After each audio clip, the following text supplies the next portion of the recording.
Kel. Hi, Sharon. Lovely. We would normally say hello to Adam at this time, but he's MIA. Yeah. It sounds like he could have food poisoning, is what it is. Awful. Isn't it awful when you get sick from the thing that you require to live? Yeah. I'm gonna knock on all kinds of wood right now and say, like, to date, knock on wood, I have not been ever food poisoned. So Nice. I really hope the streak continues. Anyways, we wish Adam well. Yeah. We're at him. If not better in this moment. Yeah. And we can guarantee that there will not be any vomit triggers on this show today. No, we appreciate that. Yeah. I can tell you that there is good news for the Spears sisters and musical news for Brit. Also, we'll ask the important question: what happens when your drummer can't make it out to tour? Do you still go? Does the rest of the band still go? Especially if you've been together for 40 years. It kind of sounds like I'm answering my question, which is like, no, you don't go. But we'll talk about that and who it's affecting. We'll also tell you why a coconut cake signals the holiday season beginning. Yeah. And of course, we got news that Kirstie Alley had passed away, and the reactions have been warm and widespread. So we should probably start there. Mm-hmm. So I literally did a double take. How did you? Because I know you're on a texting thing. Yeah. So that was like I got that text last night, as per the timing of our recording this show, and which was kind of soon after news hit the world, and it was like, oh no, like that's surprising. For no other, like, I don't know why it would be surprising. I don't know her. I don't know what is going on in her life. But for 71 years old, I think that too young to go. Yeah. And it was just that. It was put out that she had passed. And then not long after that, it was revealed that it was colon cancer. Yeah. Which, not good. Does the family confirm that, or was it a rep that kind of just said it? I think as of today, I read it was the rep that confirmed that, and Okay. I thought I read that her kids had confirmed that too. Okay. What I love out of this tragedy, because obviously it's terrible, but I love how she had such an effect on so many people that there was such love for her. Yeah. And everything I read was that she was like the best mom you could possibly like want to have. Well, I think it's one thing when you get that from your own kids when they say nice things about you, and that's sweet. But when other people comment on your parenting and how much they could see how much you loved your kids is something else too. And I think that's what was quite a common comment over, out of the voices or texting screens of the likes of Rhea Perlman and Ted Danson and Jamie Lee Curtis and a long list of others. Kelsey Grammer chimed in too. Her and John Travolta, who she worked with in the Look Who's Talking movies. Yeah. Here's one that's surprising that I don't know if you know this, because I don't know that it's probably been reported as of now on like some sort of media website, but Jonathan Knight from New Kids on the Block. Yeah. He had a friendship with her. Oh, wow. Which you, like, in a million years, you would have never, you know what I mean? Like, yeah, just random. For sure. And he put a lovely post and a picture. I guess they'd vacation together or something at some point. And he just said, he's like, as I'm writing this, tears are streaming down my face. He's like, I loved you so much. And we had such a connection. I just thought that was amazing. Cause like never in a million years would I have pictured a member of New Kids on the Block super tight with Kirstie Alley. But that just shows you like the reach that she had. And then her dance partner too, Max from Dancing with the Stars. Oh, yes, of course. He put out a great statement as well. So, well, and if you look at the list of things that she's done and you're like, how did I miss that? Like, I think I gave up on The Masked Singer a couple of times just because there's only so much Jenny McCarthy and Ken Jeong that you can take. Right. Because they're a lot on that show. Yeah. But she was it was earlier this year that she did it. Yeah. They pop out 2 seasons a year, which is pretty cool. But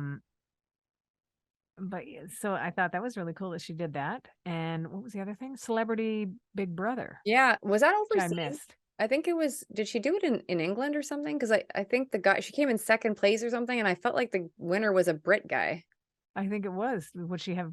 That's interesting that she would have gone to do that. I could be wrong, but I felt like it was the British version of that. It would also explain why I missed it, because I think that we're pretty on top of that one. So that's good. Thank you. Yep. I loved what Ted Danson had to say about having watched an episode of Cheers on a flight, and that he never does that, and that it was an episode where Kirstie Alley was particularly sharp and funny as usual, but that when he got off the plane is when he heard the news of her passing. So kind of poignant, and that he was grateful for the laughter, all the laughter. I almost feel like with his story, it's almost like the universe was doing something. Yeah, no kidding. Yeah. Like there's a lot of people that don't watch their own shows, you know? Yeah, many. Especially people. 30 years later. Like, oh, Yeah. okay, I'll watch an episode. Like that's truly the universe getting its fingers in there. Rhea Perlman, I love that she shared that she'd never met anyone like her, and that she referred to her joy of being, which I thought was pretty spectacular. And of course, the love of life and her kids.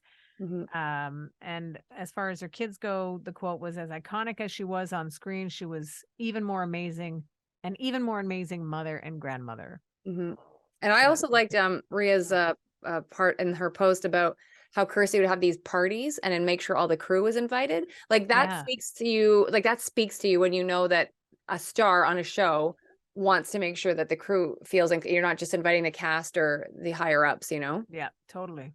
I found it interesting that Jamie Lee Curtis, shared her respect for her Scream Queens co-star, but added that they agreed to disagree at times. I'm like, huh.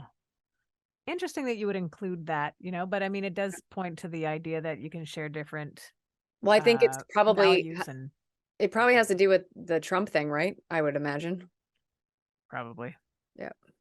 My brain went to Scientology first, though, but could be, right? Could be. But the interesting aspect of Scientology, and she was quite committed to her practice with that church, and you know, there's all kinds of angles about what their beliefs are when it comes to getting sick and who can actually get sick, depending on their level within the church. And then the getting treatment, but I mean, none of that will change what the truth is of her passing. So may Kirstie Alley rest in peace. You know, she had a great, I don't know if you've ever thought this, because I think as radio people, we often, when we hear a voice, like I thought she should have been on radio. She had such a sexy, deep, you know, like she almost could have been like a sex therapist on air, you know, like she would have been funny. Yeah. And interesting because her voice was so unique and husky, and she was great. Yeah. And a classic look to her too. She had struggled with her weight. Also, we saw that through the years. But I think that just the look of her, she had great eyebrows, great features, just a beautiful eyes, you know. And like they said, the joie de vivre, the joy of being. Now, Kel, without Adam here, should we tackle trivia? No. No. Not this week. Wah, wah. Because every time I think we're gonna remind him to put in the theme song, and then we don't. We talk about it. It's like emptiness underneath. Unless, would you like one? I could give you one, Sharon. Toss her a bone. Yeah. All right. Let's do this. Let's do this. Well, actually, I'm going to switch this because it's a bit of a dark cloud. So we're gonna switch. Oh, I don't think, did I ask this one? I don't think so. Who was the NBA 1995-96 Rookie of the Year? Steve Nash. Nope. Damon Stoudemire, who I believe was a Raptor, a Toronto Raptor. Wow, I would have never got that. We could have sat here for hours. Yeah. We would have run out of tape on this podcast. Yeah. Really, I wouldn't have got it. I just started watching last night. I needed a break just to take my my brain out of computer work, and I started watching a documentary that Shaq put together about his life and career. Yeah? And it's really interesting. So if anybody has, I think it's on, like for us in Canada, I want to say it's on Crave. I really don't think it's Netflix, but just, I suppose, Google it. It's called Shaq, and just Google it. And I think there's going to be, because so there was like, I've watched 2 episodes. So I think there's going to be, I don't know if it's going to be a 5-part documentary, and they're about an hour each. Cool. But it's funny, like I've been a fan of his forever, but it was really interesting to learn certain things that I didn't know about his upbringing, and just how the like the puzzle pieces fell together for him to actually be drafted and all that stuff. Like, I didn't know he spent a bunch of time. I knew he was like an army brat. Like, I knew that. Mhm. I didn't know he'd been in Germany for like X amount of time. Like, he actually went to like high school over there. Oh, wow. Yeah. I didn't know that either. He's a tall fella also. Yeah. Tall drink of water. That's it.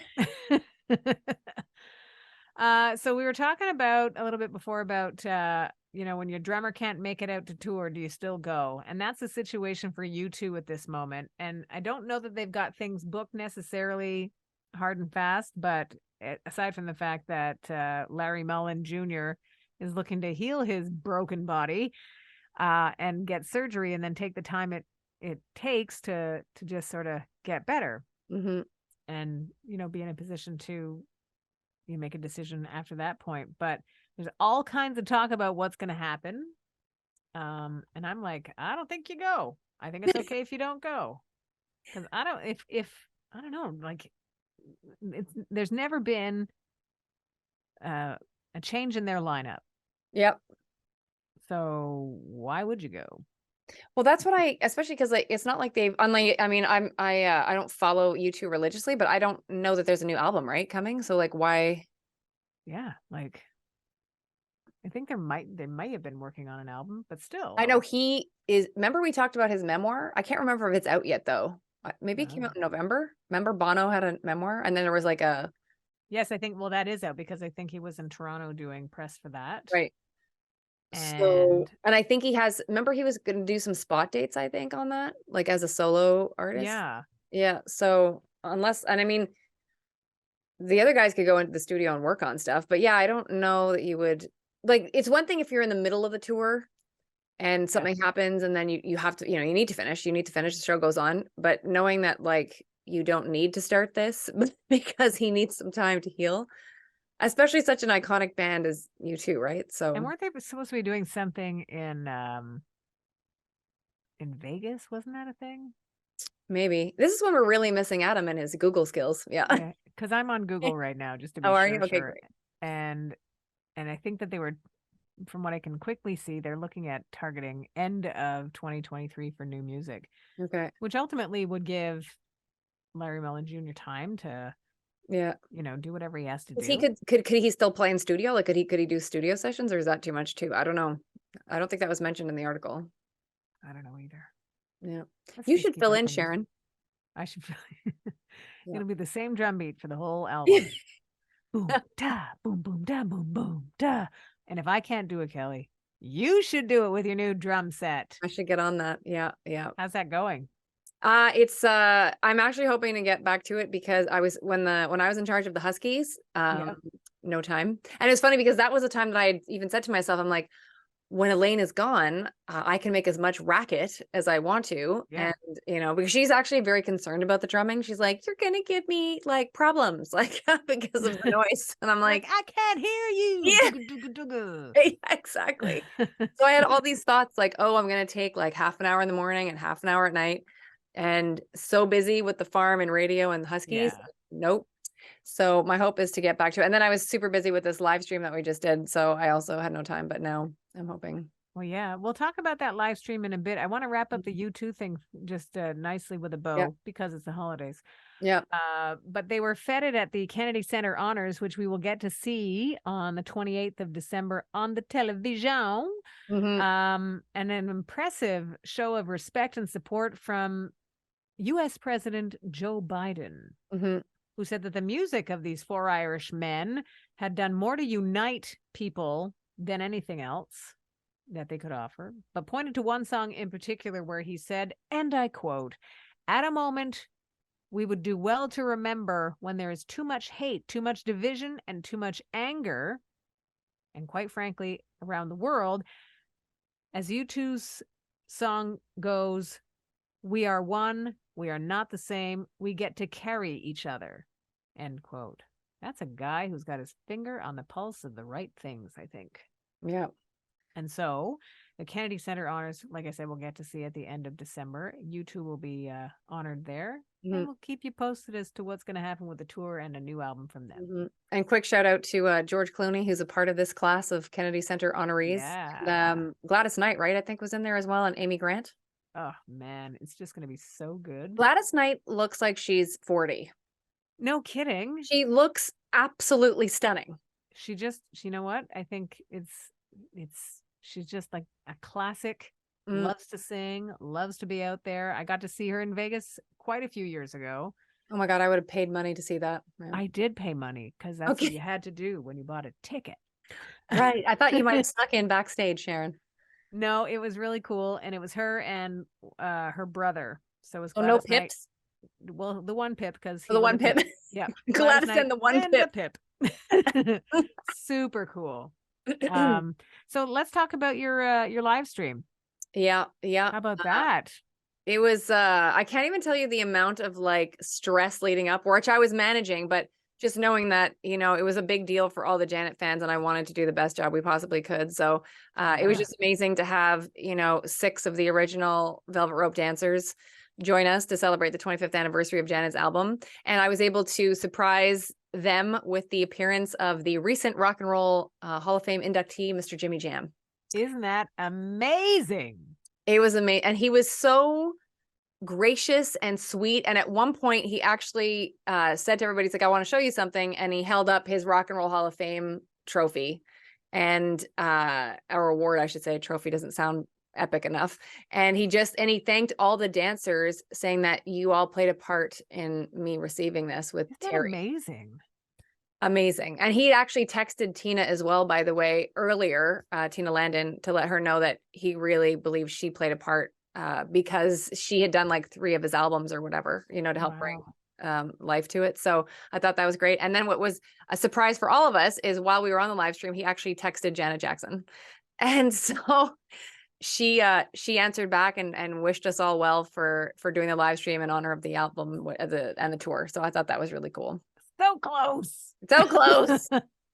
So close. Did yeah. she not have the link where she could have just jumped on? Yeah, well, Jimmy had it, so he could afford it to her, but I know that it was past midnight over where she is in London, so it might have been a little bit late. But I wanted to give a shout out to, first of all, if you want to watch it, the live stream was actually recorded, so you can go to the website, which again, if you're watching us right now, you're already on there. You're on the YouTube channel.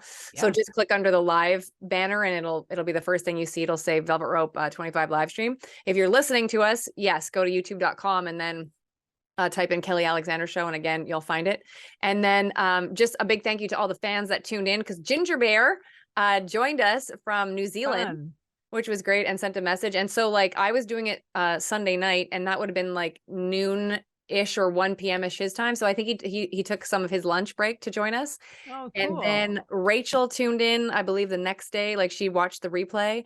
And I think CJ also, Carolyn joined us at some point also. So that was great. And yeah, it was just amazing. And thanks to all the people who, comments of support. We really appreciate it. So that's awesome. Congratulations. Thank you. You'll have to tell me what you think when you watch it on replay. Yeah, I found it and I will watch it. I was confused with my days, Cal. Yeah. I appreciate that you sent me a text and were like, I think it happened. Son of a gun. Yep. All right. Well, you know what? I know who else wasn't there because she was busy celebrating her sister's birthday, but Britney Spears, Cal. Britney and Jamie Lynn are getting back together after that big old public feud. Nothing like family stuff being played out in the media. I worry about this because I know that there was this, message of support, but it's been a roller coaster ride with Britney's social media posts. So I hope this one actually sticks and that they have, in fact, reconciled, because it's been a roller coaster ride with Britney. So yeah. And yes, you mentioned she celebrated her birthday. So 41, like she's got this eternal youth to her. She looks amazing. But yeah, hit me baby 41 more times, I guess, right? Happy birthday to Britney Spears. And interestingly, also in the world of Britney Spears, that there's a musical coming to Broadway in the new year. Yeah, did you read the title of it? Because you have to really focus your brain to get it out. Once Upon a One More Time. Yeah. Yeah. Well, I think it'll be a great exercise in catchy hooks and great dance moves. I saw like a trailer of it and it looked very cool. So, and just to be clear for anybody who's watching and or listening, she is not a part of it. It's her music. Right. She'll be there in spirit. Yeah. Can you imagine somebody saying, "Oh my God," and like buying tickets to go to New York and all that, and then nope. Yeah. Boo! Boo. I Where shouldn't is even say she? it. I think previews for it start on the 13th of May. Oh, cool. Well, Yeah. that'll be neat. Hmm. And other people might want to just go to that to get a little, attachment to Britney because of her disappearance off of Instagram. Right. Yeah. I mean, that's at this point. By the time we post this show, maybe she'll be back on Yeah. sharing her poses of freedom. And the roller coaster ride will continue. Oh my goodness. But she's Yeah. not on. Yeah, which is funny because I saw a post and then found out she was off. So I guess the one I saw she had just posted and then went off Took it the back. yeah. She took it back. There was a lot going on. So yeah, I as per usual, wishing her the best and Yeah. all that sort of good stuff. And it's still amazing the song with her and Elton has done so well for them, which is awesome. Yeah. Hmm. I also wanted to mention, by the way, just if we have some R&B fans listening, I fell in love with Jill Scott in the early 2000s, so not 90s, but still nowish. And she is going to hit the road next year to celebrate the 23rd anniversary of her debut album, Who is Jill Scott? And honest to God, if you have a chance to see her, she's doing a certain amount of cities, and I think many of them are obviously in the US. The closest to us would be Boston, so I'm actually contemplating going. Ooh, totally Because go. she is have you ever seen her live? Like I haven't. Wasn't she a part of the Dave Chappelle block party thing though? I think maybe the thing I haven't watched it. Yeah. But God. she is such a fantastic performer. First of all, she has an amazing set of pipes on her. Oh And my then on God. top of it, she's so fun with the audience. She's kind of like Canada's Jan Arden, where it's, she sings and she's got these serious songs and they're very emotive and all that. And then she just laughs and giggles and has a great time with the audience in betwixt the tunes. In betwixt them, Kelly. Yeah. So Her voice is just so rich though. Oh my gosh. I am very jealous of anybody who gets to go see her. And like I said, I'm trying to figure this out if I can get there to see her in Boston because she is worth it. That would be cool. Yeah. I'm trying to see if she was a part of Dave Chappelle's block party. Which, by the way, Kelly was released in 2005. So she could have been because she came out, I want to say 2001 with her. She was. There Yep. she is. There we are. Dave Chappelle, Kanye West, Mos Def, Talib Kweli, Jill Scott, Erykah Badu, The Roots, Common, Big Daddy Kane, Cool G Rap, The Fugees, Bilal, Dead Prez, Cody Chestnut, John Legend, Central State University Marching Band, and A-Track. Now, here we go, Kel. Sometimes it's Christmas music. Sometimes it's, I don't know, the cranberry spray that changes, like gets you sort of thinking the holidays have begun. Mm-hmm. But the famous coconut cake and the warm wishes that Rosie O'Donnell received every year mean the holiday season has begun for her. It's a many-year tradition between her and Tom Cruise. Her Tommy. Her Tommy. That's what she wrote. My Tommy sent me a coconut cake. I love that guy. Yeah. I saw the picture too. I don't know if it was in the was it in the article I sent to you? Probably. I saw it. I saw it when she posted it on the weekend, and I'm like, that looks like a giant donut. Yeah. It's a bunt. It's a bunt cake. Yeah, I think it's amazing that he never forgets her birthday or Christmas. And then somebody had said to her, well, it's his secretary that sends it. Who cares? Like, yeah, it's still somebody, he's on the list. Make this happen, So, and I feel like, yeah, of course it's his assistant sending it. He doesn't have that kind of time. But again, it's amazing that he's doing it. And they're not even, like he just knows she has a crush on him. And like, I don't think they talk all the time. So it's a great gesture to another celebrity. Agreed. So, and he knows how she, crushes on him for sure. Yeah. Well, and that's another thing why I think her show was so successful back in the day was like, you could tell she legit, was crushing on him. But it was so cute. And all of us have somebody that's a celebrity that we crush on. Totally. And she just had a platform that she was able to let it be known and it got back to him, Yep. And that's great. Made it cute. Yeah, it was so cute. Oh my God. And she like legit, and then her keyboard with all the sounds and oh yeah. Now, how about this? Anybody else hungry for a coconut cake? Yes. Yes, we are. Yeah. In place of actually sharing cake right now, though, we've got a 90s rewind. Let's do it. Let's go back to 1995, Kel. Great year. I thought we'd tap into some uber sounding 90s group names or artist names that'll take you right back to our favorite decade, like the Goo Goo Dolls. Oh, yeah. Right? How about Name being a great intro for them into the world of rock and roll? How about Deep Blue Something, Kel? I forgot about that. How about that? Breakfast at Tiffany's. And I said, how about breakfast at Tiffany's? Okay, got it. I know It's true. It's like being at a Deep Blue Something concert. I get it. Sophie B. Hawkins. Oh, yeah. Sophie B. singing As I Lay Me Down. That was such a great song. It was kind of esoteric, Yeah. but totally 90s. Mm. Everything But the Girl and Missing, Kel. That was everywhere in 1995. And then throughout the rest of the decade into the 2000s, it's just one of those signature, yes, we need a 90s song, play that one. Yeah. Perfect. And of course, Selena. Selena was poised to cross over all kinds of genre lines. And Dreaming of You was the third single from her album in a year that was huge for her, despite the fact that she wasn't there to enjoy it because she was killed in March of 1995 by the one-time president of her fan club. What? Well, like I said, I think in the passing of a torch kind of thing, when you have Selena doing what she did to elevate Latin music, and then you have Jennifer Lopez come in and play her in the movie of her life story, that would definitely elevate Jennifer Lopez in how, breaking barrier lines or genre confines of music, which shouldn't be boxed or put anywhere in particular. But Jennifer Lopez took the baton and followed the lead of Selena. And speaking of J-Lo, she recently did a Vogue 73 Questions feature. So 73? Yeah, have you heard of that, Sharon? That's a lot of questions. It's really well done. You haven't heard of that before? Like oh my God, Google this or YouTube it. And they've done it with Emma Stone. They've done it with Adele. Like, what kind of questions? Like fast answers? It's like fast questions. Oh, okay. And it takes so Jennifer's, for example, because I just watched it, was 11 minutes. Oh, okay. I'm down. And it's amazing. And why I bring that up is because I'm pretty sure in those questions, the guy asks her, and the guy, by the way, that's asking the questions is never on camera. Okay. He follows her around like her house. And so you actually see Jennifer's home in Los Angeles with Ben Affleck. It's really cool. Neat. And so I'm pretty sure one of the questions is he asked her what was her favorite role so far in her career. And she said playing Selena.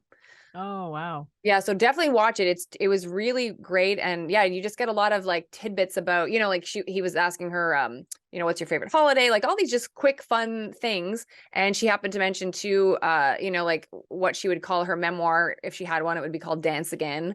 Nice. She prefers original songs versus remixes, but she prefers dance songs over ballads. Like it's just fun things that you get to learn about them. And Adele's was hilarious. They did Adele's a year ago, I think it was. So you could just Google them and have a great time with it. So, well, if it's only going to take me 11 minutes, then sign me up. Yeah. And before you wrap up, I do have some music for you and the people this week. So you're sitting down for this because this is amazing news. So Crystal Waters has teamed up with Robin S. and they have a song called Love One Another. What the heck? Yeah. So check that out. There's a couple of different remixes of it, but I cannot tell you how amazing it is to hear Crystal Waters on a track with Robin S. It's wow. Any 90s person will go bananas if you love 90s dance music. It's like the two rock stars of all joining together, which they did. So that, and then there's another song. This is a now song, a group called Snake Hips, who are a production duo from Britain. And they've teamed up with R&B artist Bia and R&B artist Lucky Day. And the song is called Solitude. And it's a great house track. So totally check this out. All right. What are they called again? Snake Hips? Snake Hips with an S. See, that sounds like something I would guess was the answer. And then you'd be like, where did you get that from? Yeah. But it's actually the right answer. Yeah. All right. The name of the song is Solitude. And Snake Hips actually have done a lot of remixes for other artists. And I have not heard a bad Snake Hips song. I really have not. They're really good. Cool. All right. And it's a cool, that's your band name, Snake Hips. It's cool. Snake Hips. Yep. I like it. Yep. What a weird note to end on. Yeah. You're welcome, Sharon. I live to Thank serve. you. Thank you very much. Yeah, we miss Adam. We'll Yep. look forward to Adam coming back Yep. and healthy and feeling way better than he does right now. Yep. And Kel, congratulations once again on the live stream with Tina and everybody from the Velvet Rope tour. Seemingly everybody, including Jimmy Jam. Yeah. One of the dancers, by the way, is Taylor Swift's choreographer. So there you go. See, there's another now point. Mm-hmm. The 90s and the now. And to everybody that's listening, wherever it is that you do that, we appreciate it. Thank you very much for checking us out and passing it on as you have done steadily for the past 11 seasons. What? Time flies, Kel. It does. And thank you very much for listening to 90s Now. Still happening.